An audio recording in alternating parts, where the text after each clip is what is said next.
Bonjour François-Xavier Bellamy. Bonjour. Vous êtes professeur agrégé de philosophie, membre des Républicains. Vous êtes également député européen et membre de la Commission de l'industrie, de la recherche, de l'énergie. Alors, ce mardi 12 octobre, le président de la République, Emmanuel Macron, a présenté son plan d'investissement France 2030. Il a notamment développé tout un plan sur l'énergie. Il n'a pas parlé des EPR, si ce n'est pour les remettre aux calendes grecques. Il a vanté les mérites des SMR, donc Small Reactor. Qu'avez-vous pensé de sa réponse aux enjeux énergétiques du moment ? Tout le problème de ce quinquennat, ça aura été des allers-retours perpétuels qui rendent complètement illisibles les décisions qui sont prises. Et le problème est particulièrement grave quand il s'agit d'industrie ou d'énergie parce que c'est des sujets sur lesquels l'échelle de temps est très longue. Pour construire un EPR, pour un programme nucléaire, il faut beaucoup de temps et il faut investir de manière durable, exactement de la même manière pour la recherche, pour le développement.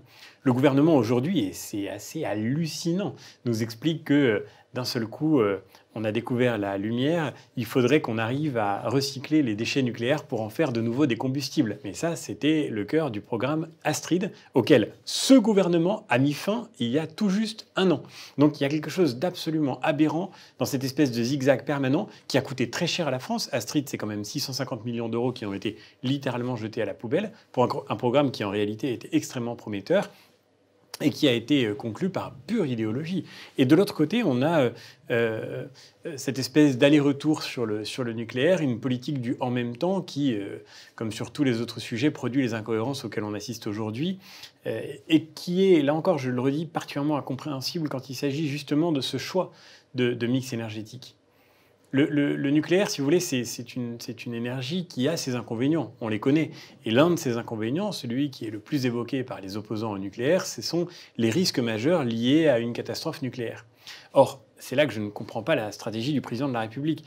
Le risque existe dès que vous avez une centrale nucléaire. Et d'une certaine manière, vous avez beaucoup moins de risques quand vous avez 30 centrales nucléaires que quand vous en avez une, parce que vous avez les capacités de maîtriser la gestion de la sûreté et de la sécurité nucléaire. Arriver à une situation dans laquelle on ferait descendre à 50% la part du nucléaire n'a strictement aucun sens. On ne retire rien au risque.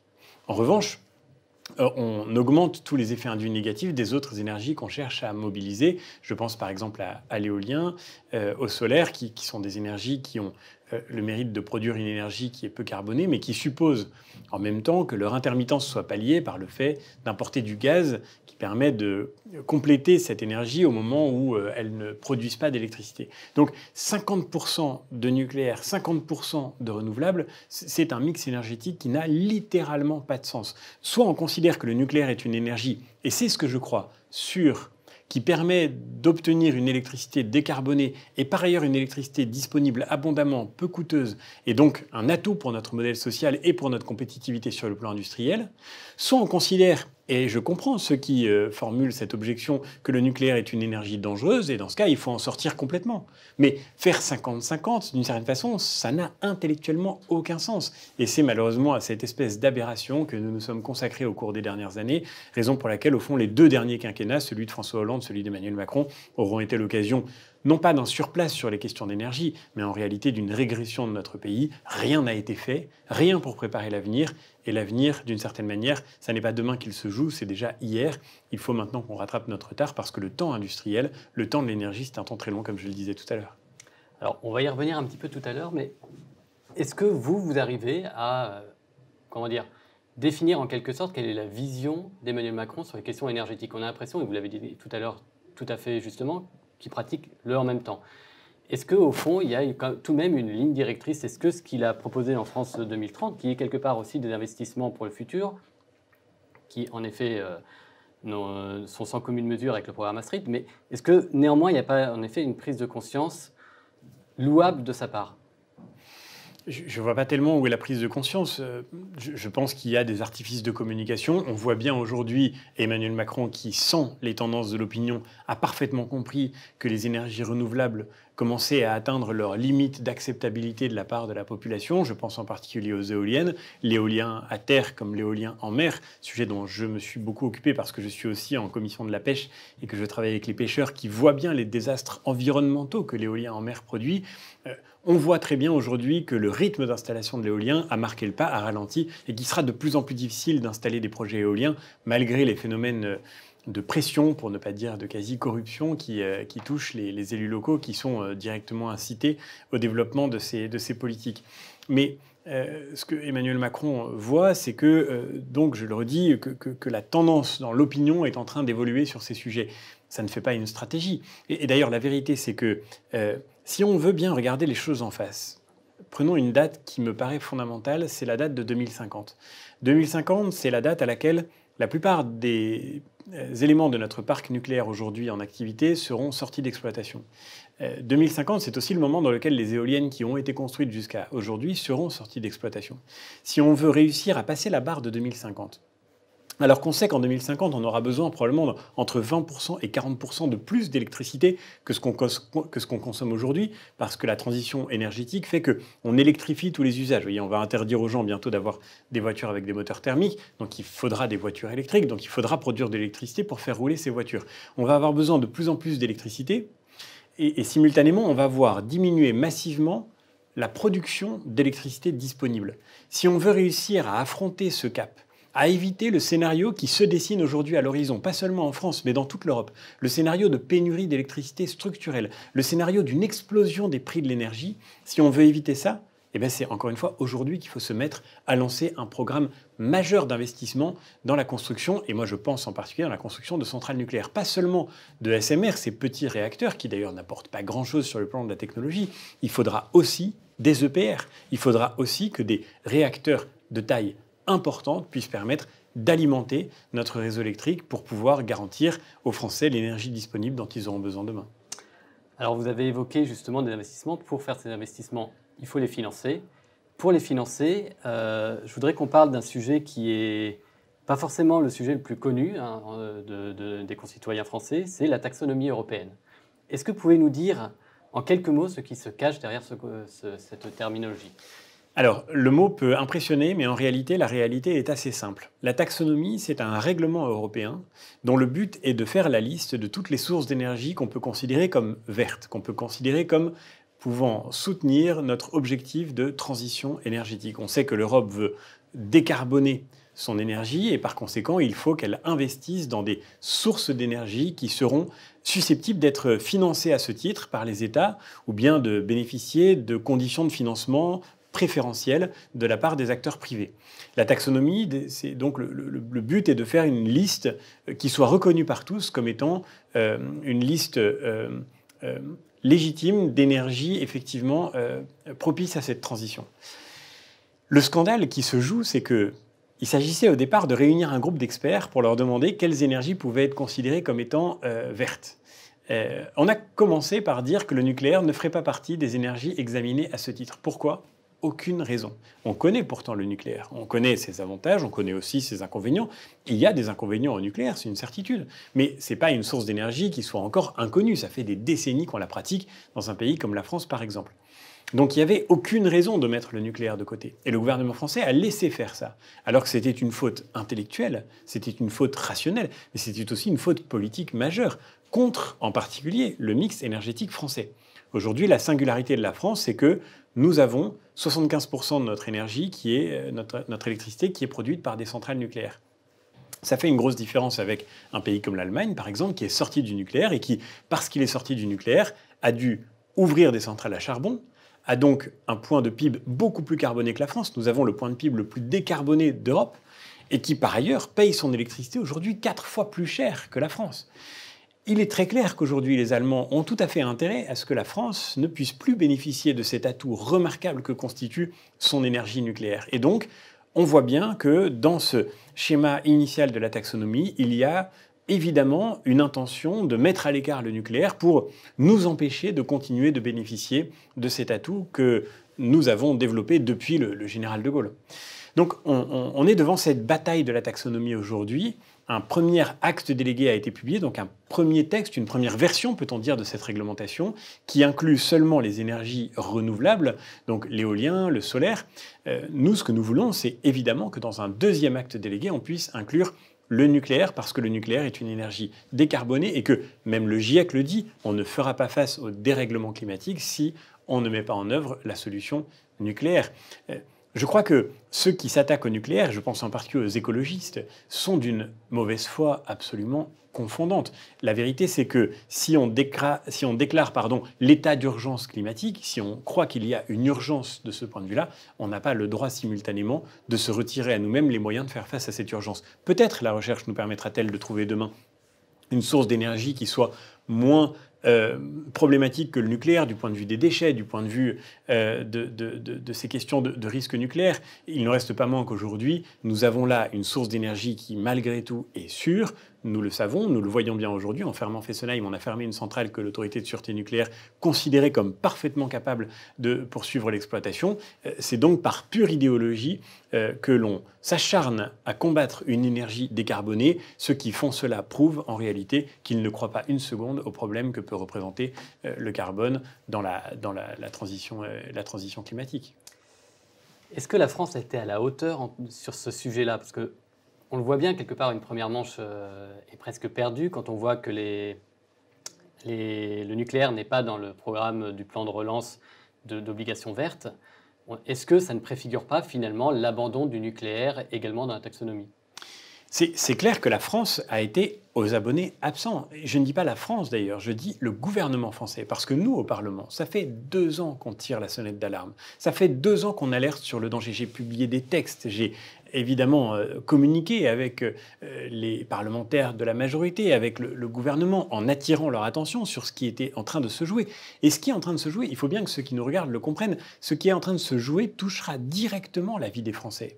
Parce que c'est bien sûr la question climatique qui est en jeu, mais c'est aussi avec l'énergie nucléaire, le financement de notre électricité, c'est donc l'avenir de notre modèle social. On voit à quel point aujourd'hui l'augmentation des prix de l'électricité constitue un problème pour beaucoup de Français. À la veille de l'hiver, tous ceux qui se chauffent à l'électricité, qu'on a incité d'ailleurs à se chauffer à l'électricité, vont voir leurs factures augmenter fortement. Il ne s'agit pas d'un problème conjoncturel, ça va durer. Et même si on sort du nucléaire ou si on abîme notre outil nucléaire, on peut dire que ce n'est que le début. Ce n'est que le début des problèmes.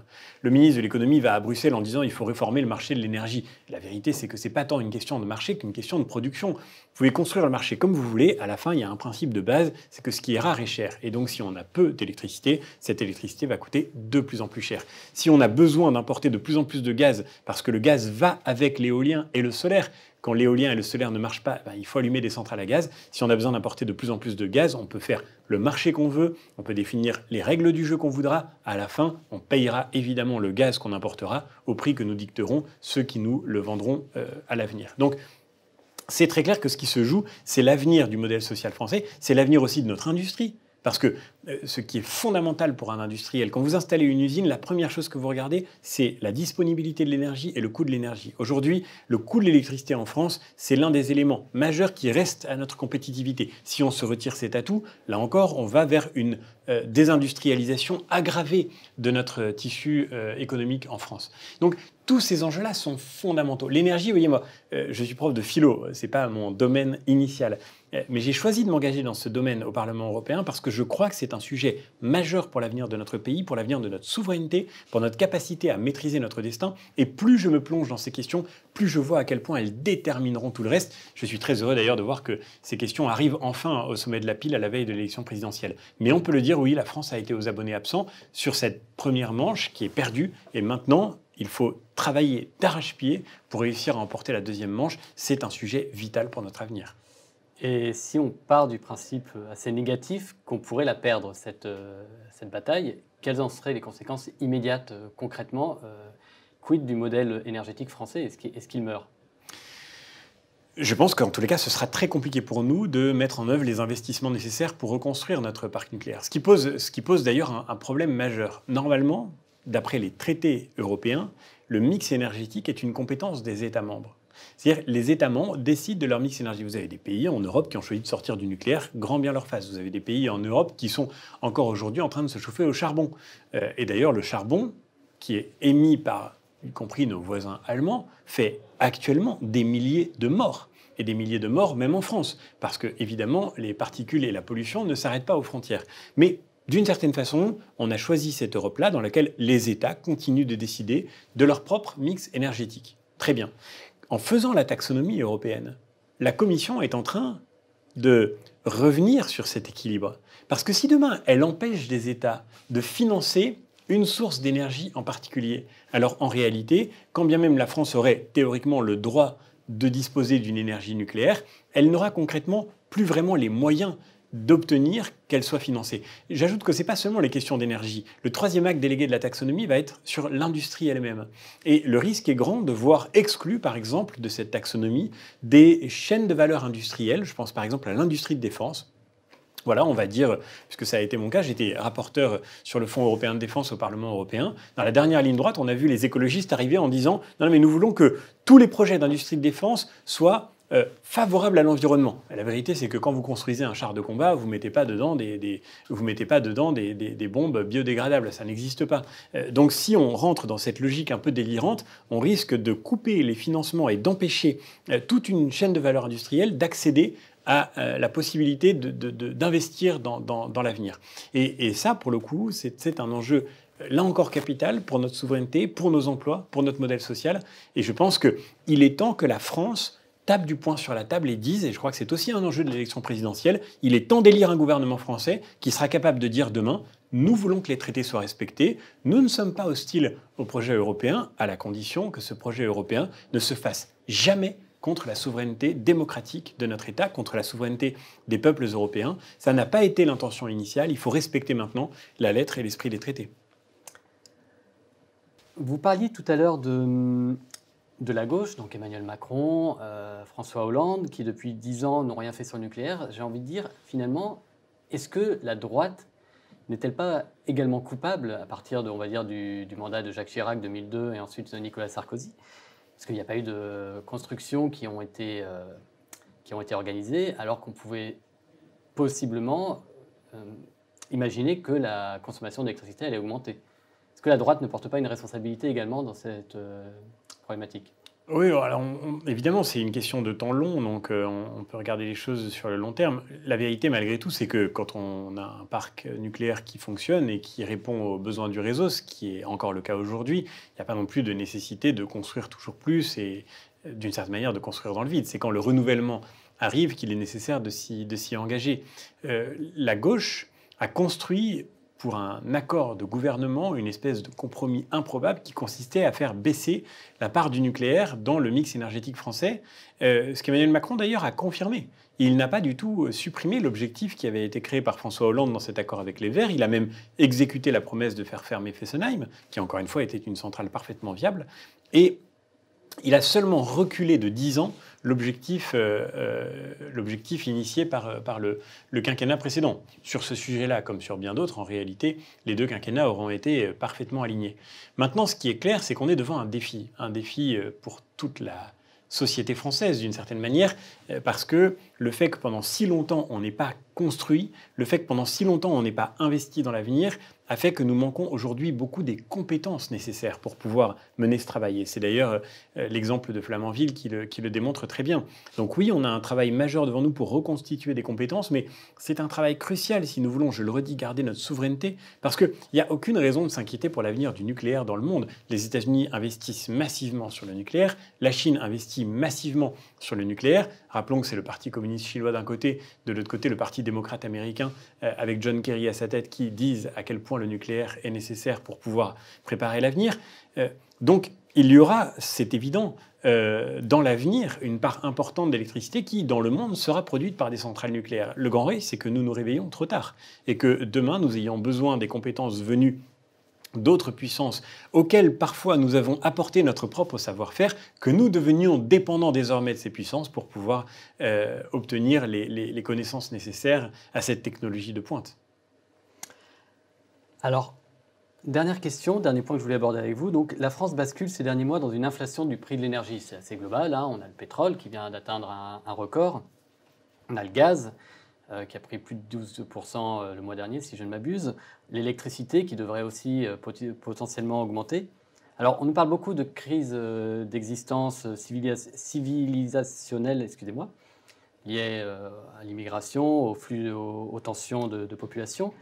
Est-ce que là également, sur le point de l'énergie, on n'est pas en train de basculer dans une nouvelle ère, finalement, l'ère de la décroissance quelque part, c'est-à-dire où les énergies fossiles, on prend enfin conscience elles ne sont pas illimitées. Est-ce que cette décroissance, ça n'est pas une fatalité finalement? Bon, d'abord, c'est quand même pas nouveau, hein. Je pense que tous les Français savent que le pétrole coûte cher et que quand on a besoin de se déplacer, quand on a besoin de sa voiture pour aller travailler en particulier, on doit faire face au coût très important que cela représente depuis longtemps. Ce coût, disons-le aussi, il est pour une très grande part constitué de taxes. Et je pense que l'État aujourd'hui devrait prendre ses responsabilités pour garantir que les Français puissent encore respirer un peu. Et je pense en particulier à ceux qui ont besoin d'énergie pour se déplacer, pour travailler, pour se chauffer. Il faut qu'on arrive à garantir que l'État ne va pas gagner de l'argent dans un moment où les Français, eux, sont dans cette impasse économique. Et puis pour le reste, je dirais, voilà, on a le choix entre deux modèles de société. D'un côté, il y a effectivement celui qui nous est proposé implicitement, celui de la décroissance, qui consiste à finalement tenter de diminuer massivement notre consommation d'énergie. Et puis de l'autre côté, il y a le chemin d'une forme de confiance dans la capacité humaine à progresser, à apprendre. Je crois que le nucléaire aujourd'hui, justement, est devenu le symbole de ce débat. Ce que veulent ceux qui s'attaquent au nucléaire, c'est que nous soyons contraints de décroître et de diminuer. Il faut savoir une chose, c'est que la croissance dans toutes les sociétés humaines, l'activité économique et d'une manière plus générale, la vie, est toujours directement liée à la dépense d'énergie. L'énergie, c'est la vie. Il suffit de regarder les êtres vivants que nous sommes. Nos organismes ont besoin d'énergie. Ils vivent à travers la dépense d'énergie qu'ils expriment dans leurs activités quotidiennes. Vous voyez, nous parlons, nous consommons de l'énergie pour cela. Nos intelligences consomment de l'énergie, nos corps. Et par conséquent, nous avons besoin de consommer pour pouvoir ensuite vivre tout simplement. Et je crois qu'aujourd'hui, on est finalement face à cette crise de l'énergie, au fond, devant une crise de la vie. Moi, je n'ai jamais cru que la croissance devait être le but absolu des politiques publiques. Jamais. Je pense que c'est d'ailleurs une espèce de recul de la civilisation, que la croissance devienne à soi seule le but, le bien, l'objectif suprême. En revanche, je ne crois pas une seule seconde que la décroissance puisse être un but elle aussi. Ce qui compte dans l'organisation politique, c'est de chercher le bien, de chercher la justice, de chercher la vie bonne, comme le disait Aristote. Et la vie bonne, eh bien, c'est la vie, et la vie suppose justement cette dépense d'énergie. Et ça n'est pas en bridant la vie, en diminuant, en contraignant la quantité d'énergie disponible que l'on servira le bien et la justice dans les sociétés de demain. Donc on a besoin de faire ce choix qui est clair. Aujourd'hui, les dépenses d'électricité, le prix de l'électricité augmente, le prix de l'énergie augmente d'une manière générale pour des raisons qui sont aussi liées au contexte immédiat dans lequel nous sommes en train de parler. Mais la vérité, c'est que si rien n'est fait, si nous continuons dans le chemin que nous avons dessiné à l'instant, si nous n'investissons pas dans notre capacité de produire pour demain une énergie abondante, fiable et décarbonée, à un coût qui soit maîtrisé, alors nous irons directement vers des situations de tension structurelle sur les prix, vers une augmentation majeure du coût de l'énergie et surtout, et c'est ça le plus incroyable, mais il faut qu'on se rende compte, vers des pénuries récurrentes. En décembre dernier, le 8 décembre exactement, la France est passée tout près du blackout, c'est-à-dire tout près d'un moment dans lequel des besoins en électricité n'auraient pas pu être satisfaits. Ça a été le cas parce que plusieurs centrales étaient en situation d'entretien, parce qu'il a fait très froid, parce que les éoliennes ne tournaient pas, parce que le soleil ne brillait pas. Mais ça se passera demain si nous continuons de fermer des centrales nucléaires et si nous continuons au fond de croire, c'est le pari que font tous les pays européens en même temps aujourd'hui, que dans un cas de pénurie, on pourra acheter de l'énergie chez son voisin. La vérité, c'est que quand vous mettez de l'éolien et du solaire partout, par définition, quand le vent ne souffle pas dans un pays en Europe, il ne souffle pas non plus dans le pays voisin, le vent ne commence pas à la frontière, et que vous ne pouvez pas compter sur le mythe du château d'eau électrique qui fait que vous auriez toujours une réserve d'électricité disponible chez celui qui est à côté de vous. L'électricité, on ne sait pas la stocker, et donc quand on en a besoin, il faut qu'elle soit disponible. Si on continue dans cette voie, tous les gestionnaires de réseau en Europe le disent, on aura des pénuries récurrentes. Et le grand paradoxe, vous voyez, ce qui fait aussi une part de l'irrationalité du débat politique aujourd'hui, c'est qu'on a beau le savoir, eh bien, on continue de faire comme si on ne voyait rien. Je crois que les décideurs d'aujourd'hui prennent une lourde responsabilité envers l'avenir s'ils continuent de nous engager dans cette impasse que nous connaissons déjà. Eh bien entendu, c'est très clair. Merci François-Xavier Bellamy d'avoir répondu à l'invitation de Front Populaire. Merci à vous.